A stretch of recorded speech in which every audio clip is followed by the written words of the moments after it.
Buenas tardes, estimados oyentes. Soy el abogado Carlos Anastasio, estudiante de maestría de Derecho Constitucional, perteneciente al paralelo C de la Universidad Técnica Particular de Loja.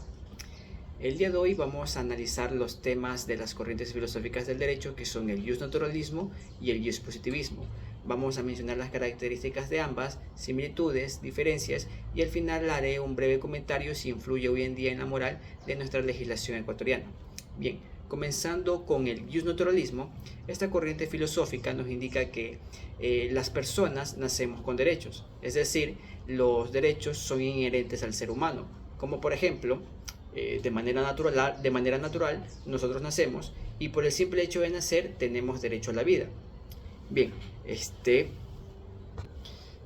si nos damos cuenta de que esa teoría viene de un pensamiento moral y a la vez unida con la razón, lo que hace que la corriente naturalista sea estrictamente natural y conservadora.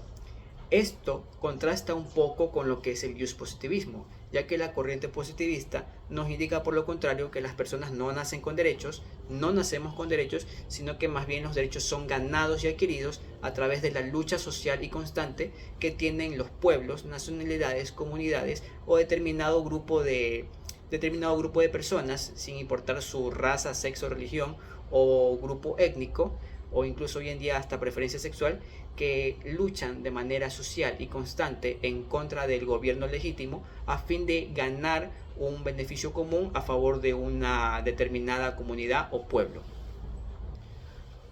Para explicar un poco mejor la corriente positivista, podemos retroceder un par de siglos atrás, cuando la esclavitud era algo normal y común en la sociedad. Hoy en día no sería bien visto. En los Estados Unidos no fue sino hasta que llegó el presidente Abraham Lincoln y abolió la esclavitud, dando paso a muchos derechos a las personas que antes eran consideradas como esclavos y por lo tanto inferior a ciertas personas. Recordemos también que en el mismo país de los Estados Unidos, por ahí por el año 1963, hubo un movimiento civil que dio paso a los derechos civiles, que fue a causa de la discriminación racial que sufrían los afroamericanos por parte de los grupos de origen caucásico, es decir, los blancos en contra de los negros. El resultado de todo esto fue que al final tanto los afroamericanos como los de origen caucásico fueron considerados como iguales, sin importar su raza, etnia o color, es decir, tanto blancos como negros fueron considerados como igual y ambos eran miembros productivos de la sociedad y que ambos tenían y debían tener misma igualdad de oportunidades en la sociedad, y asimismo no debía discriminarse su etnia o su raza. Hoy en día esto sigue en pie de lucha, con determinados grupos como los denominados LGBTI y otros grupos de preferencia sexual. Bien, ahora si analizamos las dos corrientes, tanto la naturalista como la positivista, es decir, justnaturalismo y el justpositivismo, nos damos cuenta que el justnaturalismo nos dice que nacemos con derechos, que tenemos derechos inherentes a nosotros, al ser humano, y por lo tanto, por el simple hecho de nacer, tenemos derecho a la vida. En cambio, el justpositivismo nos dice que no tenemos derechos, que más bien los derechos son ganados y adquiridos a través del tiempo con lucha social y constante. Bien, si analizamos bien, similitudes entre ambas no hay muchas. Ambas contrastan en sus ideologías y sus teorías y nos damos cuenta que la principal diferencia entre ellas es esa, que para el justnaturalismo nacemos con derechos y para el justpositivismo los derechos no nacemos con derechos, sino que los derechos son ganados y adquiridos. Personalmente creo que ambos tienen razón y que aunque son diferentes, tanto el justnaturalismo como el justpositivismo pueden complementarse, dando paso a una nueva corriente filosófica. Ahora bien, ¿influye moralmente en nuestra legislación ecuatoriana el justnaturalismo o el justpositivismo? En lo personal creo que sí, y ambas. En mi opinión personal, ambas creo que influyen.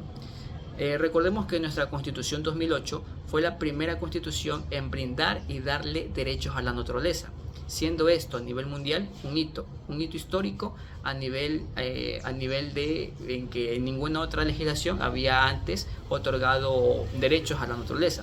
Ahora bien, La naturaleza, si bien es cierto, existe, pero a pesar de que existe, no puede manifestarse. Sin embargo, existe y por lo tanto tiene vida y está rodeada de vida en su entorno social. Por ejemplo, la vida animal y está rodeada también de nuestras comunidades, pueblos y nacionalidades indígenas. Por lo tanto, en ese sentido y en ese contexto, la Constitución reconoció derechos a la naturaleza. Ahora, teniendo la naturaleza derecho a ser protegida, a ser conservada, a ser sostenible, y que cualquier marco que se le quiera aplicar o construcción que se quiera hacer debe siempre protegerse la naturaleza antes que nada, porque ésta tiene vida y debe ser conservada y protegida. Esto es muy fiel y leal a la corriente naturalista. Ahora, la corriente positivista. Bien, no olvidemos que nuestra legislación está en constante cambio y se adecúa a las necesidades y los requerimientos del pueblo, y que de hecho es el pueblo a través de la asamblea quien muchas veces impulsa estas nuevas reformas a la ley, el pueblo a través de la asamblea, lo cual genera una lucha y una presión en contra del gobierno, lo cual va de acorde a la corriente positivista. Gracias.